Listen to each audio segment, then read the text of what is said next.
зарубите себе на носу, что вы должны молчать и слушать, что вам говорят. Всем привет, зрители, подписчики. Значит, сегодня будет у нас тестирование аккумуляторов от фирмы Шидоку, которые вы все просили, которые я долго не делал. Не делал потому что, друзья, я заказал новый миллиомметр.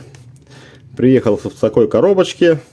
Думаю, вы все его знаете. И по аккумуляторам какая история была. Встречает меня товарищ один, встречает второй. Говорит, вскрывал ли я эти аккумуляторы. Ну, это было сразу после видео. Говорю, нет, пока нету времени. Ты заказал прибор, пока, говорю, нет. Вот, я говорю, а что такое? Говорит, я купил 2 аккумулятора, по-моему. Купил также мой друг аккумуляторы эти. Понравились аккумуляторы. Хотели купить еще. Зашли в магазин, а их уже как бы и нету. Мне стало все это дело интересно, да, спрашиваю, как тебе эти аккумуляторы, говорит, в принципе, все отлично работает и неплохо. Мне стало интересно, захожу в магазин, смотрю, да, действительно нет аккумуляторов этих, они у Шидоку продавались отдельно, не только с инструментом. И думаю, задам вопрос продавцу, это все дело на Валберес, почему нет этих аккумуляторов. Говорит, эта партия закончилась, и в следующей партии будут аккумуляторы еще лучше. Это замечательно, клянусь Богом. Поэтому, не знаю, будут на обзоре, не будут. Если будут, тогда, как говорится, посмотрим. Ну, а пока смотрим данный аккумулятор. Я его, видите, уже разобрал. Значит, боковины были заклеены вот таким вот скотчем. Я думаю, вы все его прекрасно знаете. Корпус имеет следующий вид изнутри. Тоже неплохой. Ну, и вот так вот тоже это все выглядит внутри. Кстати, плата, вот эта вот кнопочка, не знаю чем, или специально, или не специально, но она, друзья, будьте внимательны, кто будет разбирать, она у меня была приклеена. Я просто вырывал вот этим вот торкс 10 ключиком, то есть поддевал под плату и срывал с таким щелчком. Думал, уже сломается что-то, но все отлично. Поэтому как бы собрано надежно, даже на клею, видите, что невозможно разобрать. Дальше, по плате смотрим. Вот такая установлена у нас плата. 4 мосфета, шунты, все дела. Очень хорошие контакты, довольно неплохие. В принципе, как и сама плата. Имеется кнопка индикации, как здесь. Так, как тебе нажать? Как здесь, ну видите, по бокам. Так и, соответственно, вот здесь. То есть в предыдущем обзоре болгарки я все это дело показывал. То есть устанавливаем это дело на инструмент. Соответственно, для установки нам надо нажать эту кнопку. Нажимаем кнопку, загорается индикация. То есть данная желтая клавиша у нас нажимает вот эту красненькую кнопочку. Включение индикации. Вот, собрано, смотрите, какая пайка, какое все. В принципе, достаточно красиво и аккуратно.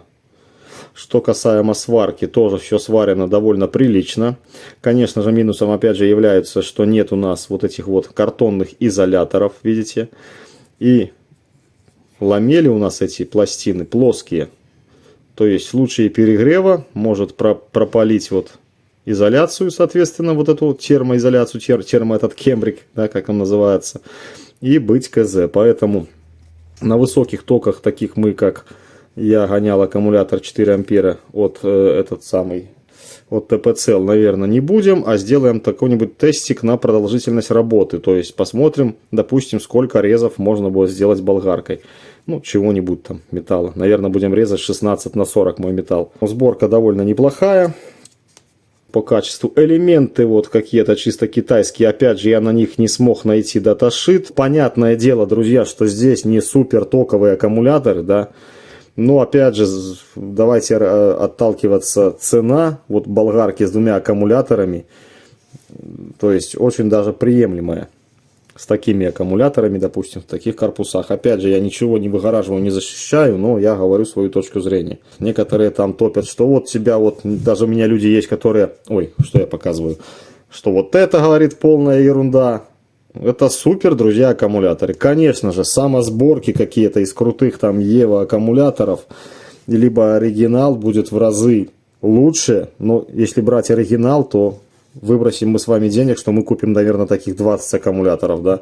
Можем менять хоть как перчатки каждый день. Ну, а Ева собрать, не у каждого дома есть, допустим, та же сварка, чтобы аккуратно все дело сварить. У меня, допустим, сварки нет. Не знаю, появится, не появится. Ну, пока в планах меня ремонтом и переборкой аккумуляторов заниматься как бы нет. Возможно, появится. Далее.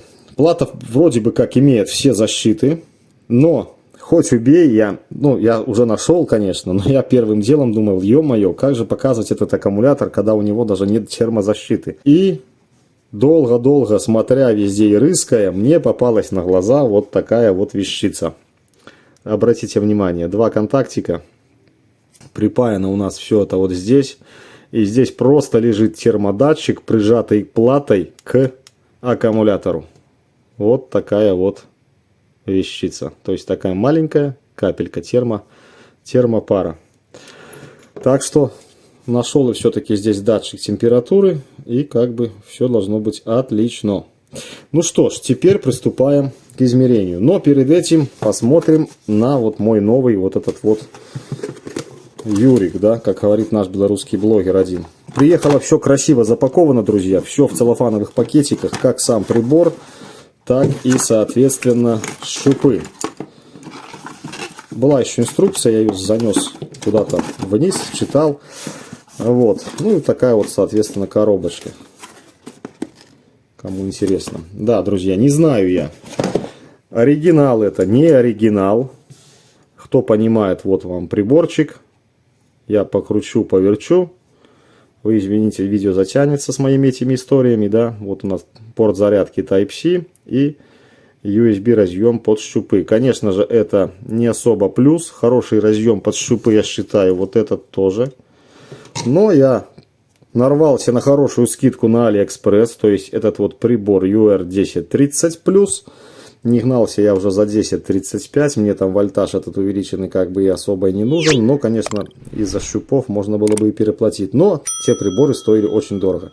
Этот прибор что-то мне стал в районе $19. Кручу-верчу, какие-то этикетки. Собран достаточно аккуратно и отлично.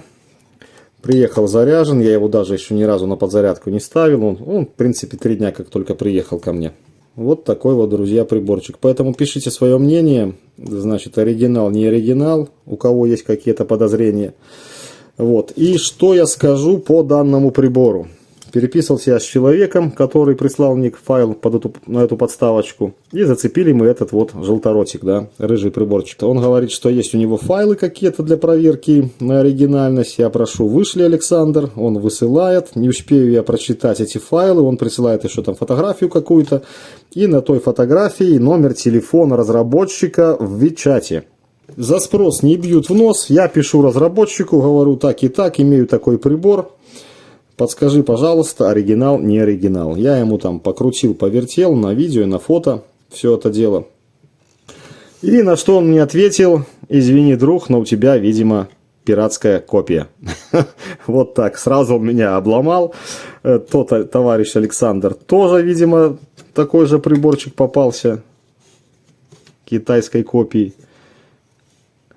Но разработчик сам китаец, он мне много прислал и видео. Также он прислал видео, кусочек короткий, где вот эти вот приборы, у них есть уже голубого цвета. Вот примерно что-то между, допустим, темным и светлым, такой голубенький цвет. Видео я приклею, кому интересно, сюда.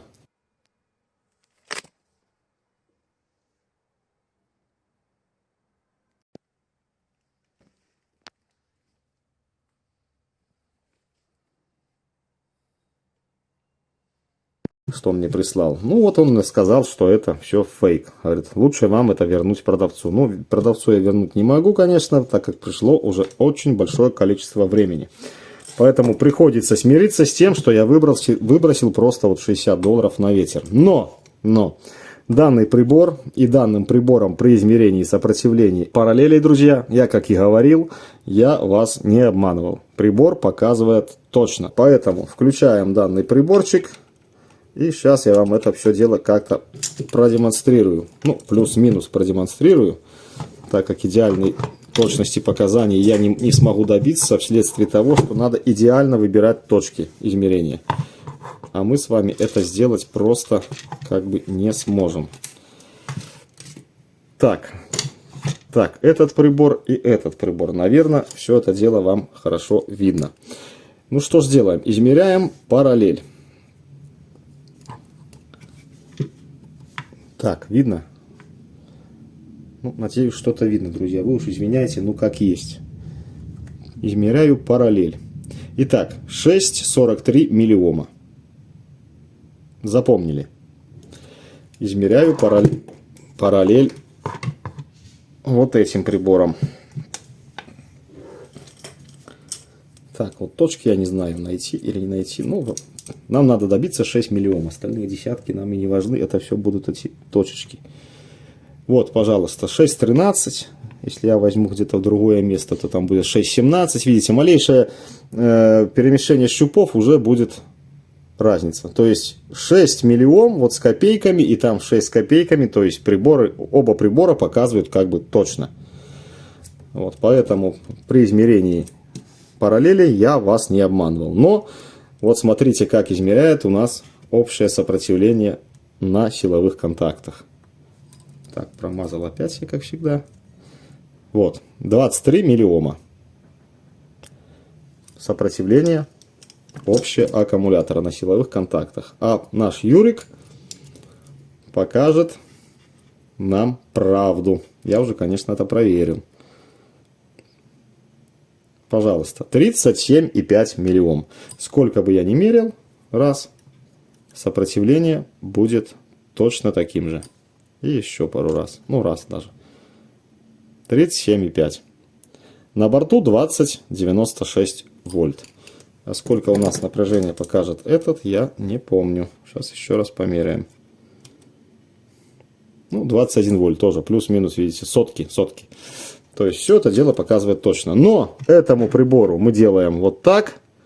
И отправляем его в долгую спячку. Блин, $60 как в одно место, да? А этим прибором в будущем уже будем пользоваться. Поскольку будем пользоваться, здесь есть даже режим заморозки. Допустим, мы с вами измеряем. Вот я одной рукой, конечно, не померяю. Но если вдруг получится какие-то показания. Вот, лишь бы что, запоминаем, снимаем щупы, и мы видим, просто так можем рассмотреть уже показания. Потом опять эту кнопочку Hold нажимаем, то же самое, сброс делаем, и у нас приборчик превращается в приборчик. Две данные кнопки, значит, верхняя кнопка у нас отвечает за предел измерения сопротивления, то есть нажимаем, у нас из режима авто 20 миллиом, 200 миллиом, 2 Ома, 20 Ом и 200 Ом, это максимум для измерения. Опять нажимаем, получается авторежим. Нижней кнопкой мы изменяем режимы напряжения. Авто 4 вольта, 40 вольт и опять в авто. То есть здесь приборчик меряет только до 40 вольт. Для наших с вами целей как бы его хватит. Ну, единственное, конечно же, щупы это та еще радость. Вот этот USB разъем. Ну, опять же, пользуемся мы им не часто и нам хватит. Так, измеряем параллели уже нашим Юриком и смотрим. Ну, вот первая параллель мы видели. Это 6,5 миллиом. Вторая параллель, то есть не так, вот так. Вторая параллель у нас будет тоже 6,5 миллиом. Запоминаем напряжение. Так, первая параллель 4,188, 4,19 вольт. Вот эта параллель у нас 4,20 вольт, 6,53 миллиома. Третья параллель 6,28 миллиом, 4, ну тоже 4,2 вольта. Четвертая параллель 6,48 миллиом, тоже 4,2 вольта будем считать. И крайняя пятая параллель 6,55 миллиом и, ну, то же самое, грубо 4,2 вольта.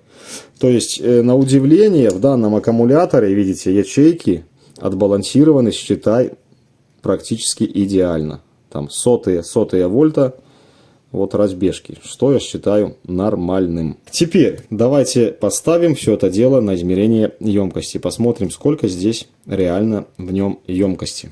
Поскольку я не знаю даташита, наверное, мы с вами возьмем разрядный ток ячейки, это 0,2. Хотя я думаю, что это даже немного для таких батарей, но все-таки возьмем 0,2C, что составляет 400 мА на одну батарею. То есть, поскольку у нас ячейка из 3 батарей, вот, поэтому у нас ток будет 1,2 ампера. 1,2 ампера. Выставили ток. Значит, ага, я, видите, не сбросил показания. Давайте мы сбросим предыдущие показания с предыдущего аккумулятора.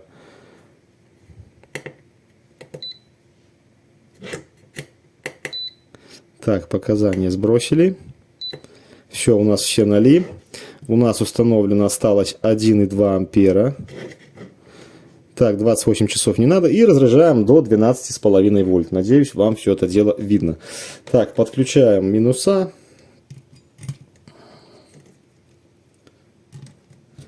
Подключаем плюса.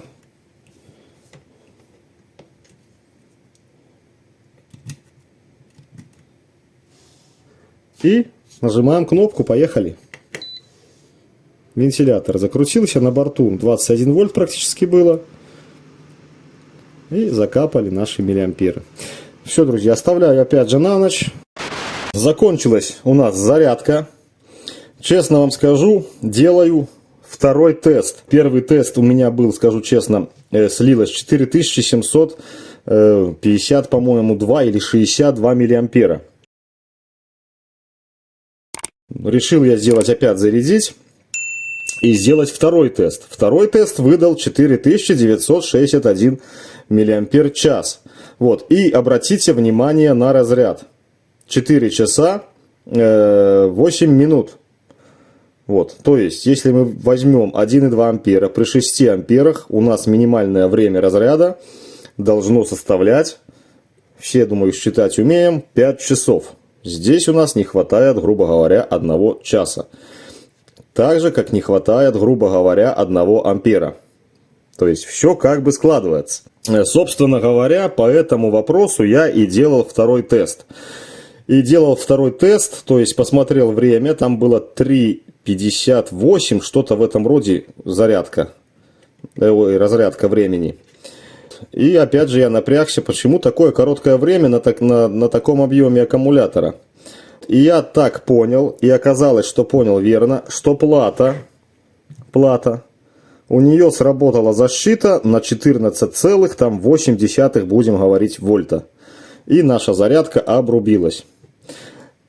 И тем самым мы получим заявленных 6 ампер-часов, но вот видите, плата защиты отработала на 14,8 вольта. Ну, там 14,7, там еще и тысячные.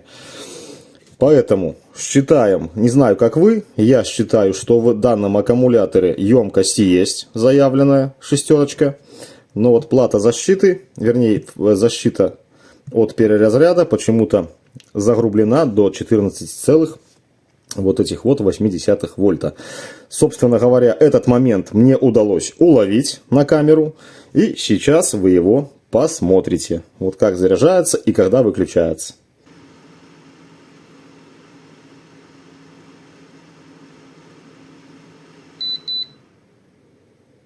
Посмотрели вы все эти дела. Каждый, наверное, сделает вывод сам для себя. Сейчас, народ, что делаем? Снимаем провода. Отключаем. Отключаем. Так, берем тестер. Устанавливаем напряжение. Постоянный ток. Так, я уже тут сюда, наверное, положу. Вам, может быть, так будет видней. Или как тут положить? Ага, так вообще вам не видно. Или просто положу сюда. Давайте так, просто положу. И измеряем напряжение на... Так, надо, наверное, на силовых контактах. И что мы видим? Защита еще не отпустила. А наш аккумулятор, да, она его не отпустит, пока не поставим на зарядку. То есть, всего лишь у нас... Так, давайте я одной рукой, да вам хорошо покажу тестер. Контакт плохой. Ну, было 60 милливольт. Надеюсь, вам видно. Если хорошо прижать. Короче, одной рукой не получается. Ну, вы сами, наверное, видели, что было 60 милливольт. Да и, в принципе, и 200, и 150 милливольт это равно нулю. Согласен. Поэтому защита у нас как бы сработала, и он находится в защите. Смотрим на индикацию. Никакой индикации, соответственно, нет. Аккумулятор находится в защите. Так, многие просили померить после вот этих всех дел, значит, сопротивление на параллелях. Ну, давайте возьмем наш новый прибор.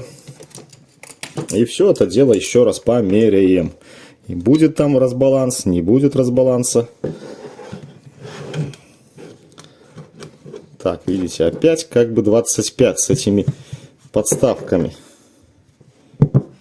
И не знаю я даже, что тут и как тут сделать. Ну, давайте так, наверное. Хотя... Так. Короче, упал тестер. Не знаю, наверное, будет вам видно. По-другому я, друзья, не могу. Без подставки, ну никак. Так, меряем. Первая параллель.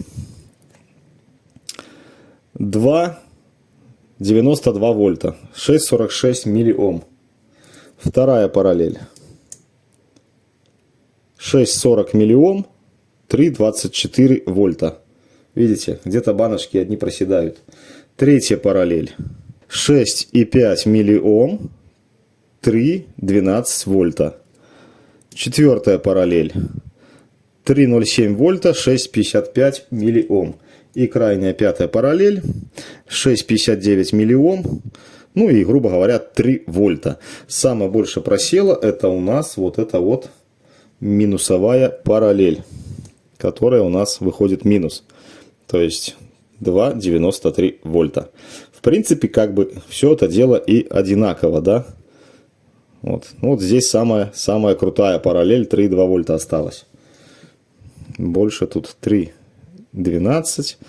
Ну, плюс-минус, там, если десятки эти не учитывать, хотя почему не учитывать, надо учитывать, то есть самая большая у нас просадка идет на минусовой вот этой параллели. Теперь, наверное, все. Идем и тестируем. Так, народ, сразу извините, очень сегодня порывистый ветер, просто ужасный. Значит, мы с вами решили, да, и я постановил, что будем считать количество резов металла 40 на 16. Вот того металла, на котором я все время тестирую болгарки, как бы. Ну что, погнали. Посмотрим, что получится. То есть буду резать без особого, ну, конечно, как получится, ну, просто рез спокойный. Погнали. Аккумулятор, кстати, зарядился 20,83 вольта. Вперед, поехали.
Буквально секунду, рука уже устала. Сколько мы? 4 реза сделали. Бесперерывно, сами понимаете, затекает рука. Так, и возможно еще один рез, может, сделаю, и надо будет менять круг.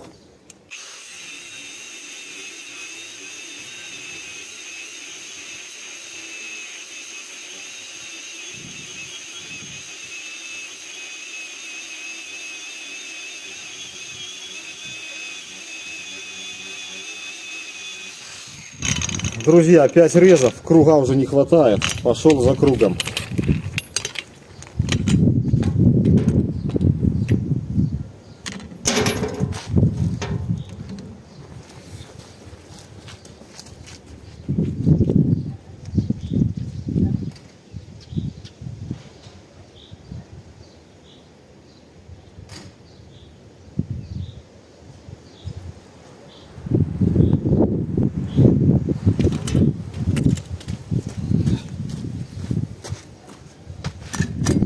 Новый кружок.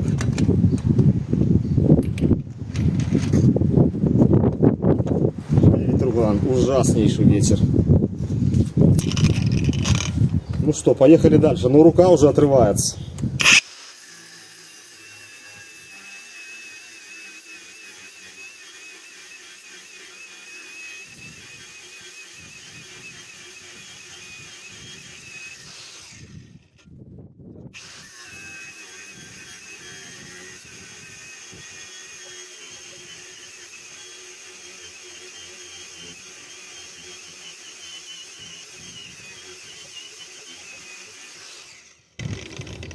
Уже и рука, и нога устает. Ну давайте продолжать.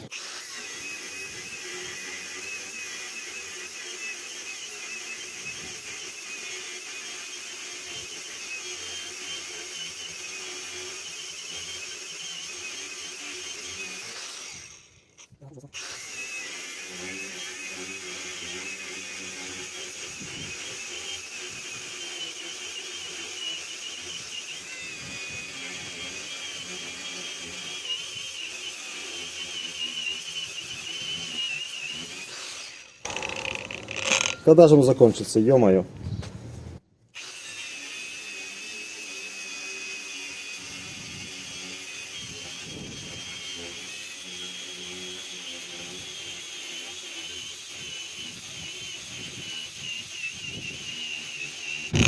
О, все. Попробуем все-таки этот кусочек дорезать, так как уже практически конец. Если, конечно, запустится аккумулятор. Один индикатор горит. Все, аккумулятор больше не запускается. Значит, друзья, будем считать резы. Я предлагаю засчитать и этот рез, так как полностью осталось, наверное, тут миллиметр стенки. Поэтому поднимаю все кусочки.